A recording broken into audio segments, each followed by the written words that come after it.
ഇന്നത്തെ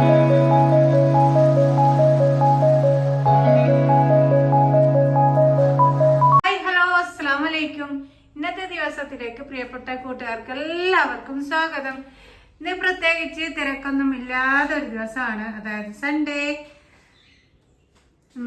happy Sunday. അപ്പം നമ്മള് ഇന്നേക്ക് 4 ദിവസമായി അടുപ്പിൽ തന്നെ പാചകം ചെയ്യുന്നത്. ഗ്യാസ് ചൊവ്വാഴ്ചയെ കിട്ടുള്ളൂ.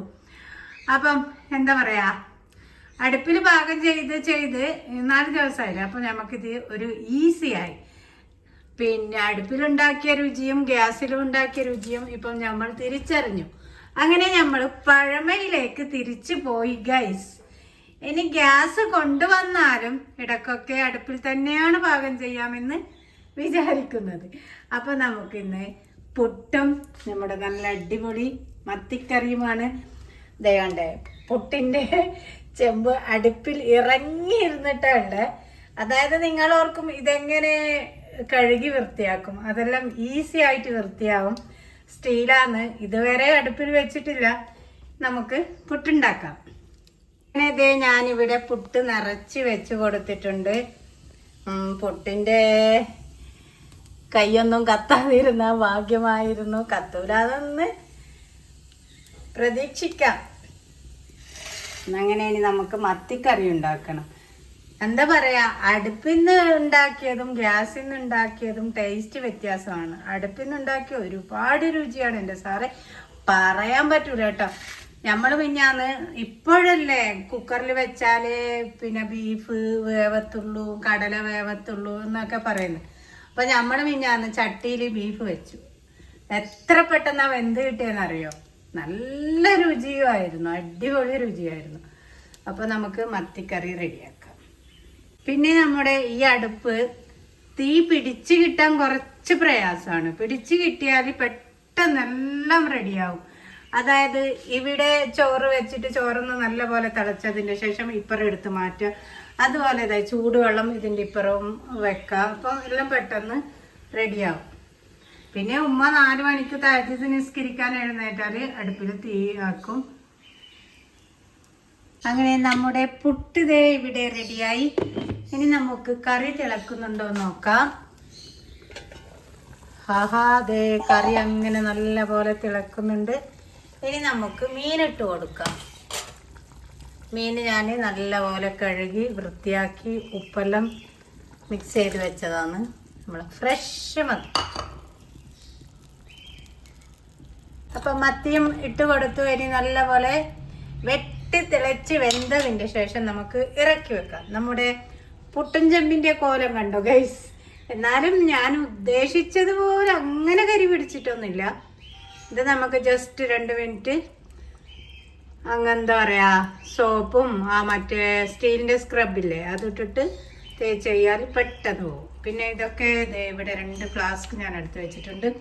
അത് വെള്ളം തിളപ്പിച്ചിട്ട് ഇതിലേക്ക് കൂട്ടി വെക്കും. എന്നിട്ട് നമുക്ക് കട്ടൻ വേണമെങ്കിൽ കട്ടൻ ഇതിൽ നിന്ന് തന്നെ പൊടിയിട്ട് ചൂടുവെള്ളം ഒഴിക്കാം. നമ്മുടെ ഈ വർഷത്തെ അടുക്കളത്തോട്ടത്തിലെ വിളവെടുപ്പാണ് കേട്ടോ. പയറ് കുറേ പ്രാവശ്യം പറിച്ചു. അപ്പൊ ഇന്നും കുറച്ചുള്ളത് പറിച്ചു. അങ്ങനെ നമ്മുടെ പുട്ടും അടിപൊളി മത്തിക്കറിയും എല്ലാം ഇവിടെ റെഡിയായി.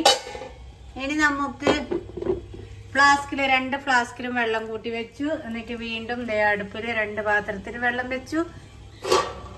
ഇനി നമുക്ക് നേരെ ഉച്ചക്കേക്ക് വറവിന് വേണ്ടിയിട്ട് ഒരു ഐറ്റംസ് പറിക്കാൻ പോവാം. അത് കൂട്ടുകാർക്ക് ഷെയർ ചെയ്യാം. ആ ഐറ്റംസ് എന്താന്ന് വെച്ചാൽ, നിങ്ങളെല്ലാവരും ഈ വർഷത്തെ ചക്കപ്പൂതൽ കഴിച്ചോ? അപ്പം നമ്മൾ ഒരു പ്രാവശ്യം കഴിച്ചു. പിന്നെ ഇന്നും പറിച്ചിട്ട് ഇന്ന് ഉച്ചക്ക് അത് ഉണ്ടാക്കാമെന്ന് വിചാരിച്ചു. ചക്കപ്പൂതൽ തോരൻ, വറവ്, ഉപ്പേരി അങ്ങനെയെല്ലാം പറയും. അപ്പം നമുക്ക് നേരെ ചക്കപ്പൂതൽ പറിക്കാൻ പോവാം. വരൂ. അതെ, ഇതാണ് ചക്കപ്പൂതൽ. നമ്മൾ ഇതിൽ നിന്ന് പറിക്കുന്നില്ല. ഇത് കുറച്ച് മൂത്ത് പോയി. നമുക്ക് എന്താ പറയുക, ഇടിച്ചക്ക തോരൻ ഉണ്ടാക്കാൻ പാകത്തിന് ഉള്ളതല്ല ഇത്. നമുക്ക് അപ്പുറത്തെ പിലാവിന്ന് പറിക്കാം. ഇത് നല്ല വരിക്ക ചക്കയാണ് കേട്ടോ. നമുക്ക് നേരെ അങ്ങോട്ട് പോകാം. കണ്ടോ, നമ്മൾ ഇവിടുന്ന് പറിക്കാമെന്ന് വിചാരിച്ചു. ഇവിടെ ആകുമ്പം കണക്കായിട്ടുള്ളത് ഉണ്ട്. പിന്നെ ഇത് വേറെ ആളെ സ്ഥലമാണ് കേട്ടോ. അപ്പം അവർ കുറച്ച് ദൂരെ ആയതുകൊണ്ട് നമ്മളോട് പറഞ്ഞു നിങ്ങൾ തന്നെ എല്ലാം പറിച്ചോ. അപ്പോൾ ചക്കയെല്ലാം ഉണ്ടായാൽ നമ്മൾ കുറേ അയൽവാസികളുണ്ട്, അപ്പം അവരെല്ലാം വന്നിട്ട് പറിക്കും. പിന്നെ നമ്മളും ഇങ്ങനെ ഇടയ്ക്ക് പറിക്കും. അവർക്ക് അങ്ങനെ വരാനൊന്നും പറ്റില്ല, അവർ കുറച്ച് ദൂരെയാണ് ഈ സ്ഥലത്തിൻ്റെ ഉടമകൾ. അപ്പം നമ്മൾ പറിക്കട്ടെ. കണ്ടോ താഴെയെല്ലാം ഉണ്ട് ഇഷ്ടംപോലെ. എല്ലാ വർഷവും ഇതിലിങ്ങനെ ഇതൊരു 2 പ്ലാവുണ്ട്, ഇതിൽ നല്ലപോലെ ചക്ക കായ്ക്കലുണ്ട്. എല്ലാവരും അന്ന് പറിച്ച് നമ്മൾ അയൽവാസികൾ. അവർ പിന്നെ ഇടയ്ക്ക് വന്നണമെങ്കിൽ അവർ കൊണ്ടുപോകും. കണ്ടില്ലേ നമ്മുടെ ചക്കപ്പൂതൽ ഷോർട്ട് വീഡിയോ.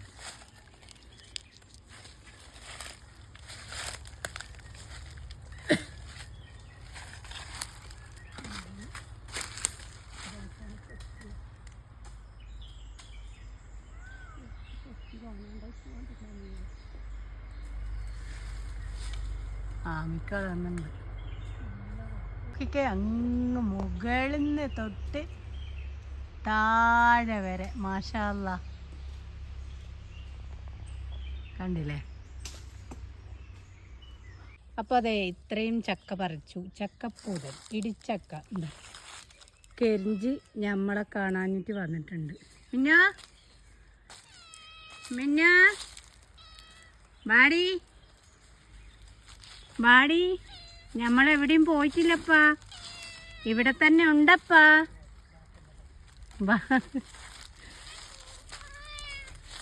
ബാടി എന്താടി നമ്മുടെ മെന്നു. ചക്ക വേണോ? ചക്ക വേണോ? ചക്ക എനിക്ക് ചക്ക വേണോ? ചക്ക വേണോ? ചക്ക ഇവിടെ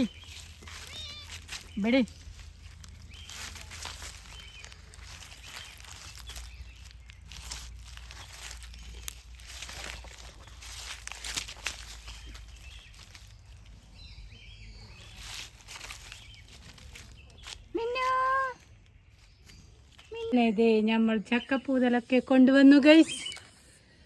അപ്പം നമുക്കൊരു ചെറുത് മതി. പിന്നെ ഇവിടെ കുറച്ച് പേർക്ക് കൊടുക്കാം. ഇനി നെക്സ്റ്റ് എൻ്റെ പരിപാടികൾ എന്താ? ഇനി ചെടികൾക്കൊക്കെ വെള്ളം കൊടുക്കണം, എന്നിട്ട് നിലമൊക്കെ തുടക്കണം. നമ്മുടെ ചെടി എല്ലാം കണ്ടതാണ്, എങ്കിലും എനിക്കിങ്ങനെ കാണിച്ചുകൊണ്ടേ നിൽക്കാൻ ഒരുപാട് ഇഷ്ടമാണ് ഗൈസ്. നമ്മുടെ ചെടികളുടെ വളർച്ചയൊക്കെ എൻ്റെ കൂട്ടുകാർക്ക് കാണുന്നു. കണ്ടില്ലേ ബൊഗൈൻവില്ല? ഇവർക്കൊക്കെ വെള്ളം കൊടുക്കണം. ഈ ഫാനൊക്കെ കരിഞ്ഞു പോയി. ഇത് ഇനി 2 പ്രാവശ്യം വെള്ളം നനച്ചു കൊടുത്താൽ ഉഷാറായിട്ട് വരും. അപ്പോൾ ആന്തോരൊക്കെ ഇവിടെ ഇങ്ങനെ കൂനം കൂട്ടിയിട്ടല്ലേ ഞാൻ വെച്ചിട്ടുള്ളത്, അതെല്ലാം എടുത്ത് മാറ്റി ഇങ്ങനെ ഓരോരോ സ്ഥലത്താക്കി വെച്ച് കൊടുത്തു. ഇതാണ് എൻ്റെ ഗാർഡൻ്റെ ഇപ്പോഴത്തെ അവസ്ഥ. നല്ല ക്യൂട്ടായിട്ട് വിരിഞ്ഞുന്നുണ്ട് നമ്മുടെ ഡേയ്സി. കലാത്തിയ നല്ല ഇവിടെ വെച്ചതിന് ശേഷം എല്ലാ ചെടികളും നല്ല ഹെൽത്തിയായി വളരാൻ തുടങ്ങിയിട്ടുണ്ട്. അതായത് ഇവർക്ക് ആവശ്യമായ മാത്രം വെയിലും തണലൊക്കെ ഇവിടുന്ന് കിട്ടുന്നുണ്ട്. അഗ്ലോണിമ ബിഗോണിയ ഇതെല്ലാം എത്ര വർഷത്തെ ചെടികളാണെന്നറിയോ?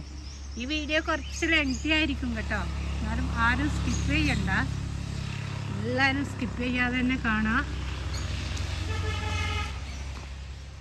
നോക്കൂ നമ്മുടെ ബൊഗൈൻവില്ല. ഈ ഇവരെ ടൈമാണിത്. ഇല കാണാതെ പൂത്തുലഞ്ഞ് നിൽക്കുന്നുണ്ട്. കണ്ടില്ലേ? ഇതിനൊന്നും പ്രത്യേകിച്ച് അങ്ങനെ കെയറിങ് ഒന്നും വേണ്ടാത്ത ചെടിയാണ് നമ്മുടെ ബൊഗൈൻവില്ല, അതായത് കടലാസ് പൂ. പിന്നെ നമ്മുടെ നാടൻ റോസ്, ഇതെല്ലാം ഞാൻ കഴിഞ്ഞ ദിവസം ഇവിടെ നിന്നെല്ലാം കട്ട് ചെയ്തതാണ്. എല്ലാം ചിഗറെല്ലാം വരുന്നുണ്ട്. കണ്ടോ, ഇത് ഒജീനിയ പ്ലാന്റ്. ഞാൻ നിങ്ങളോട് കുറേ ആയില്ലേ പറയുന്നത് കട്ട് ചെയ്തില്ല. അപ്പോൾ നവാസ് കാക്ക കഴിഞ്ഞ പ്രാവശ്യം വന്നേരം കട്ട് ചെയ്ത് തന്നു. എന്നിട്ട് ഞാൻ ചാണകപ്പൊടിയെല്ലാം ഇട്ട് കൊടുത്തു. ഇനി നല്ലപോലെ ഉഷാറായിട്ട് വളർന്ന് വരട്ടെ. പിന്നെ മലസ്ട്രോമ എല്ലാം ഉണങ്ങിപ്പോയിട്ടുണ്ടായിരുന്നു കുറേ കൊമ്പെല്ലാം. അപ്പോൾ അതെല്ലാം ഞാൻ കട്ട് ചെയ്ത് കളഞ്ഞു. പിന്നെ ഇപ്പം ഒന്നും കുഴപ്പമൊന്നുമില്ല.